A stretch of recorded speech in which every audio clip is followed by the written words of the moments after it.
মাস দিন পেরিয়ে Asia cup মাঠে গড়াতে বাকি আর মাত্র 2 দিন। বাংলাদেশ দলও চোখ জোড়া স্বপ্ন নিয়ে পাড়ি জমিয়েছে মরুর বুকে। ইতিহাসের খোড় পাতায় নজর দিলেই দেখা যায় বাংলাদেশের ইতিহাস বেশ পুরনো। এ নিয়ে 3 বার ফাইনালে খেলেছে এই দলটি। এবার শিরোপা জয়ের স্বপ্ন নিয়ে তাদের যাত্রা। বাংলাদেশ আইসিসির পূর্ণ সদস্য পদ পাওয়ার আগে থেকেই খেলছে এশিয়া কাপ। টাইগাররা এশিয়ার শ্রেষ্ঠত্ব লড়াইয়ে অংশ নেয় 1986 সালে, আর এ আসরে প্রথম জয় পেতে অপেক্ষা করতে হয় 2008 সাল পর্যন্ত।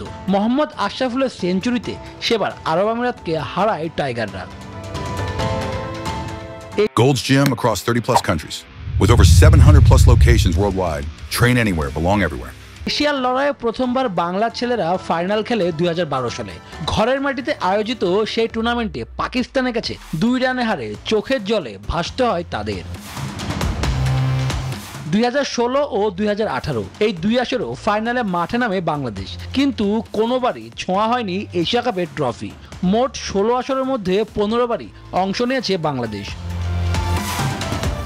পরবর্তী 2 আসরে ফাইনালে উঠতে পারেনি বাংলাদেশ। এবার চোখ জোড়া স্বপ্ন। যদিও টাইগারদের আত্মবিশ্বাস তুঙ্গে, সেই অধরা ট্রফি কি ধরা দেবে এবার বাংলাদেশের হাতে? প্রশ্নটা তোলাই রইল। শুভদেবনাথ, নিউজ 24, ঢাকা।